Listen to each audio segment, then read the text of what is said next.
নীল নদী পার হওয়ার কালে নবী মুসা এমনি করে লাঠির বাড়ি মারলেন, নীল নদীতে রাস্তা হলো, এপার থেকে ওপার চলে গেলেন। ফেরাউন পার হওয়ার কালে চলে যাচ্ছে, তো তুই তো দেখলি এ রাস্তাটা কে বানিয়েছে? মুসা নবী, নবীর কথাই আল্লাহ রাব্বুল আলামিন রাস্তা বানিয়ে দিয়েছেন, তোমার মতো চেয়ারটা কেন এই রাস্তা দিয়ে যাবে? যখন ওখান দিয়ে যাচ্ছিল আল্লাহ তাআলা হুকুম করলেন, পানি মিলে যাও, মিলে যাও। পানি মিলে গেল, ফেরাউন ওখানে ডুবে গেল তার সৈন্য সামন্ত সমেত। যখন ডুবতে যাচ্ছে, এতদিন আয়ু কেটে গেল, নবী মুসার সঙ্গে কথা হলো বা আলোচনা হলো, দাওয়াতে দিন দিলেন, সবগুলোকে বুড়ো আঙুল দেখে। এই ফেরাউন ছিল ডন্ট কেয়ার মেজাজ নিয়ে। যখন নীল নদীতে ডুবছে তখন তার মুখ দিয়ে বেরিয়েছিল একটা কথা, এটা আল্লাহ তাআলা কোরআনে আমাদেরকে পড়ার জন্য দিয়ে দিয়েছেন। কি বলছে? আমানতু বিল্লাযী আমানাত বিহি বানু ইসরাঈল। আমি এতদিন নিজেকে খোদা বললাম, আল্লাহ বললাম, আমি মিশরের লোকেদেরকে চিরদিন বলে এসেছি আমি তোমাদের আল্লাহ, আর কোনো আল্লাহ ফাল্লা নাই। আর আজকে সেই আল্লাহ আমি ফেরাউন রিজাইন দিয়ে দিলাম, আমি আল্লাহ নই, আমি ডুবে যাচ্ছি এখন। তখন বলছে চিৎকার করে, আমি ওই আল্লাহর উপরে ঈমান আনলাম যেই আল্লাহর উপরে বানু ইসরাঈলেরা ঈমান এনেছে, যেই আল্লাহর উপরে নবী মুসার কথা শুনে তার অনুগামীরা ঈমান এনেছে। তার মানে আসমানে যিনি আছেন সেই আল্লাহর উপরে আমি ঈমান আনলাম। মরার কালে শরবত গিলতে পারবেন তো? ঘড়ঘড়ি উঠে যাওয়ার কালে শরবত খাবেন? ওই শরবতে কাম দিবে না। ফেরাউন যে ওই টাইমে বলছে আমি ঈমান আনলাম, কার উপরে? আসমানের মালিক আল্লাহর উপরে। আল্লাহ রাব্বুল আলামিন বলছেন, তোর মতন জল্লাদ, তোর মতন বেঈমান, তোর মতন লম্পট, মরবার কালে আল্লাহ চিনতে এসেছিস, তোর কপালে ঝাঁটা, তোর কপালে জুতা। রব্বুল আলামিন তার মুখে দ্বিতীয়বার আর কথা বের করতে দিলেন না, মরণ হয়ে গেল মাটিতে। তারপর আল্লাহ তাআলা কোরআনে বলছেন, আমি হুকুম করে দিয়েছি দুনিয়ার পোকামাকড়কে, পানিকে এবং ডাঙাকে সবাইকে বলে দিয়েছি, এই ফেরাউনের লাশের একটা বিন্দু পরিমাণে তোমরা খাবে না, পোকামাকড় তোমরা খাবে না, মাটি তুমি খাবে না, আর পানি তুমি খাবে না। যেমনকার ফেরাউন তেমন যেন থেকে যায়। কেন? লেনা জালাকা আয়াতান লিমান খালফাকা, তোমার পরে যত মানুষ দুনিয়াতে আসবে সবাই যেন দেখে এবং জ্ঞান পায়। কি জ্ঞান পায়? এই দেখো হারামখোর জল্লাদ আল্লাহর সঙ্গে বেঈমানি করেছিল, যার কারণে রব্বুল আলামিন তাকে ডুবিয়ে মেরেছে, আর ডুবিয়ে মারার পরে তাকে পোকাকে হারাম করে দিয়েছে তার দেহকে খাওয়া। ওই জন্য আজও মিশরের মিউজিয়াম ঘরে কাঁচের বাক্সের ভেতরে ফেরাউনকে রাখা আছে, তার হাড় হাড্ডি মাংসগুলো শুকিয়ে আমচুরের মতো হয়ে আছে, এখনো সরে পচে যায়নি, পোকাতে খায়নি। যদি আপনার মোবাইলকে বলবেন সকালবেলায় এখানে বসে বসে কেউ যদি বলে, তাহলে পরে সঙ্গে সঙ্গে আপনার মোবাইলে ফেরাউনের লাশকে দেখতে পাবেন কাঁচের বাক্সে রাখা। খুব বেড়ে গেছিল। বেড়ে যাওয়ার ফলে মরণের কালে আল্লাহর সঙ্গে ঈমান আনার ঘোষণা দিয়েছিল। আল্লাহ তাআলা বলছেন, মরবার কালে আমার কাছে এসে পাত্তা পাওয়া যাবে না। আপনি কি করলেন? আপনাকে এই জন্য রাগের জ্বালাতে বললাম, যে মানুষ তার আসল সময়টাকে কাটিয়ে দিল আর দিয়ে বলছে বয়স হোক তখন বলি সাহেব আল্লাহ তাআলাকে খুব ভালো করে ধরবো, এটা হলো ফাঁকিবাজি ঈমান। হঠাৎ করে যদি কোনো মানুষকে বড় রোগ লেগে যায়, ডাক্তারের রিপোর্ট করে যে তোমার কিডনি ফেল, তুমি আর 3 মাস বাঁচবা, তা এইরকম একটা সান্ডা, একটা পান্ডা, একটা গুন্ডা, এইরকম একটা মারাত্মক লোক যে ইসলামকে অবজ্ঞা করে চলেছে, সেই মানুষটা কলকাতার রিপোর্ট পাওয়ার পরে দেখবেন বাড়ি এসে নমাজির বেটা নমাজি হয়ে গেছে, মসজিদে হাজিরি দিচ্ছে যতক্ষণ চলতে পারছে, যখন চলতে পারে না তারপরে বাড়িতে শুয়ে আছে, আর বালিশের তলাতে একটা শুকনো মাটির ঢেলা নিয়ে আছে, মসজিদে আজান পড়ছে আর আজানের জব দিচ্ছে ঘরে পড়ে পড়ে, তারপরে তায়াম্মুম করে নিয়ে মসজিদে জামাত হচ্ছে আর ঘরের ভেতরে ওর বালিশে মাথা দিয়ে ওর নিজের জামাত শুরু হয়ে গেল। আল্লাহু আকবার। এক ওয়াক্তের নামাজ ছাড়ে না। এতদিন কি হয়েছিল? এক ওয়াক্তের নামাজ পড়ে না, আর যখন সাংঘাতিক রোগে পড়ে গেল তখন এক ওয়াক্তের নামাজ ছাড়ে না। আপনি বলুন লোকটার সম্বন্ধে কি বলতে হবে? আপনাকে আর আমাকে কি বলতে হবে? আল্লাহ তাআলা কোরআন মাজিদে বলছেন এরকম ঠকগুলো সম্পর্কে, ওয়াইজা আনআমনা আলাল ইনসানি আরাজা ওয়া না বিজানিবিহি, যখন আমি মানুষকে নিয়ামতে ডুবিয়ে রাখলাম, আমি আমার সম্পদে তাদেরকে ডুবিয়ে রাখলাম, বাড়ি দিলাম, ঘর দিলাম, জমি দিলাম, জিরাত দিলাম, টাকা দিলাম, পয়সা দিলাম, দিয়ে তাকে যখন সমৃদ্ধ করে রাখলাম, তখন সে আমাকে ভুলে গেল।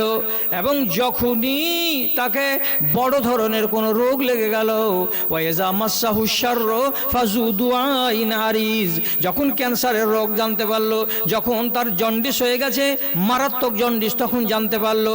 তারপরে যখন জানতে পারছে আমার কিডনি ফেল হয়ে গেছে, এবার মরণের দোরগোড়ায় আমি দাঁড়িয়ে আছি, তখন কি হলো? দুআইন আরিজ, লম্বা লম্বা করে আল্লাহকে ডাকতে শুরু করলো, আল্লাহ রাব্বুল আলামিনের কাছে আরাধনা করতে শুরু করলো। মালিক তুমি আমাকে মাফ দাও, মালিক তুমি আমাকে ক্ষমা করো, আমার উপরে দয়া করো, রহম করো। সুখের দিনে তোমাকে পাওয়া গেল না, আর দুঃখে যখন পড়েছো তখন তুমি আল্লাহর কাছে লম্বা লম্বা ডাক লাগিয়েছো। কি বলা যাবে আপনাকে? আমি জোর করে বলতে পারবো না যে আল্লাহ তাআলা উল্টিয়ে ফেলে দেবেন এই দুয়াগুলো, আরাধনাগুলো, তা আমি জানি না। কিন্তু আপনার ঠকবাজিটা তো আল্লাহ তাআলার কাছে ধরা পড়লো। সুখের কালে তুমি আমাকে ভুলেছিলে, আর দুঃখের কালে তুমি আমাকে আঁকড়ে ধরতে এসেছো। তুমি কেমন বান্দা হে? ভালো করে শুনেন কথা। যদি কথা কোনোটাই উল্টা লাগে, তাহলে আপনার এলাকাতে যেটা আলেম আপনার বিশ্বস্ত তাকে জিজ্ঞেস করবেন। উনি যদি আমার কথার সঙ্গে দ্বিমত করে দেন তো ফোন করবেন আমাকে, আমি আপনার কাছে মাপ চেয়ে নিব যে বাপজি আমি ভুল বলে চলে এসেছি। আর যদি উনি সাপোর্ট করে দেন তাহলে পরে তো আলহামদুলিল্লাহ। আপনি নামাজ পড়ছেন না, তাই তো? কবে পড়বেন? ওই যে 50 বছর বয়সে। কথাটা খেয়াল রাখেন।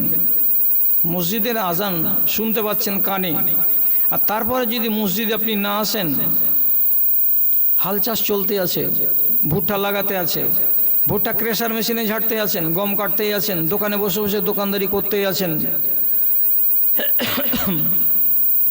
যদি নিয়তটা নেক থাকে আর আল্লাহর ডাকে টাইম মতন হাজিরি দেন, তা আপনি যদি আপনার জমিনে বিছন ছিটান, এটা সাদকা। নিয়তটা কি আছে? বিছানটা ছিটিয়ে দিলেন, আপনার নিয়ত আছে কি? ফসলটা ফলবে, আমি এর ওসর বের করবো, 1 নম্বর ভালো নিয়ত। 2 নম্বর, এই ফসলটা আমার বাড়ি যাবে, আমার বাল বাচ্চারা খাবে, সুখে শান্তিতে বাস করবে, আল্লাহকে ডাকবে, 2 নম্বর নিয়ামত। তারপরে আপনি মনে মনে বলছেন এ ফসলগুলো যদি শিয়ালে খেয়ে যায়, এ ফসলগুলো যদি কাকে নুচে নুচে খেয়ে নেয় বা কেউ চুরি করে নেয়, নবীজি বলছেন তোমার ফসল যদি মাঠ থেকে কেউ চুরি করে নেয় তো এটা তোমার জন্য সাদাকা। কাকে খেয়ে নেয়? সাত ভাইয়াতে যদি খেয়ে নেয় তো নবীজি বলছেন এটা তোমার জন্য সাদাকা। কতটি নিয়ত করেছিলেন? আমি ওসর বের করব, ওসরে কি হবে? ঝনঝনিয়া মাদ্রাসা পাবে, আর আমার হালাল মাল থেকে 10 কেজি মসজিদকে দেব, আল্লাহর ঘর তৈরি হবে। ওই মাল থেকে আমি 5 কেজি ইয়াতিমখানায় দেব, ওখানে 2-4টা ইয়াতিম ছেলে লেখাপড়া করে।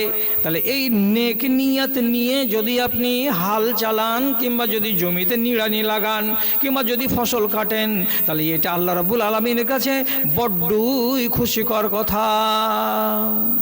কিন্তু আজান পড়লো, হাইয়া আলাল ফালাহ, মুজিবুর রহমান বলছে চাষার নামাজ ছাড়বে না, নামাজ ধরবে না, কাম ছাড়বে না।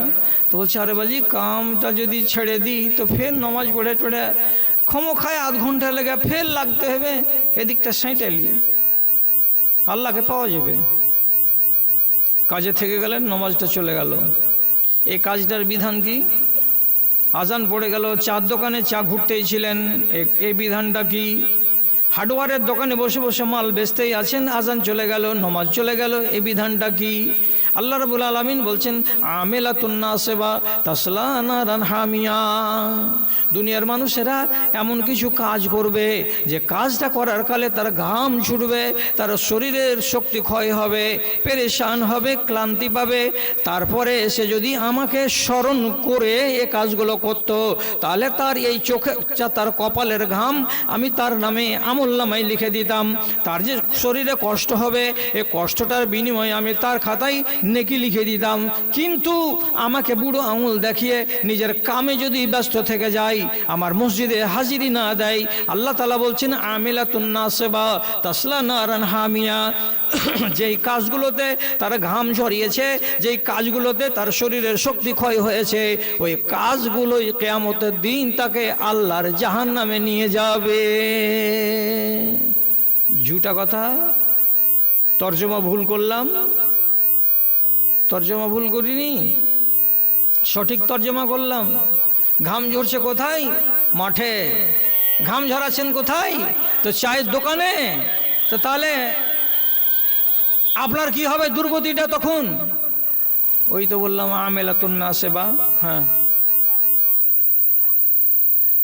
তাড়াতাড়ি কাজের কথাটা বলো।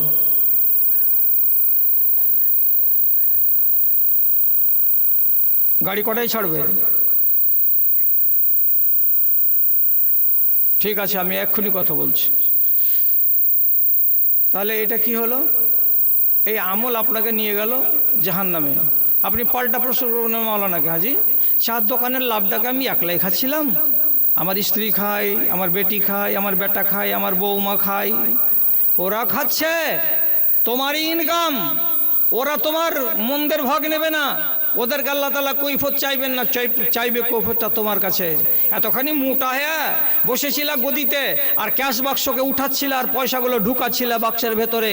আমেলাতুন নাসিবা, শক্তি খরচ করা, কপালের ঘাম ঝরা আমল করছিলে, এই আমল তোমাকে জাহান্নামে নিয়ে যাবে। মিনার হতে ভাসিছে আজান, হাইয়া আলাল ফালা, লাঙল ফেলিয়া মসজিদে চলো, ভুলবে মনের জ্বালা রে, ভুলবে মনের জ্বালা। আওয়ারা বোনের হিসেব করো কোষে, পায়েতে লাগাও রসা, হায় রে মানুষের মিটিল না আশা, মানুষের মিটিল না আশা। আল্লাহকে চিনতে শিখুন। আমি লম্বা ওয়াজ করবো না, ছোট করে বলছি, একটা কথা শুনুন। যারা নমাজ ছেড়ে ছেড়ে রেখেছেন, আলেমে দিন আছেন সভাপতি, তাদের সামনে হাদিস পড়ছি, পড়ে শোনাচ্ছি।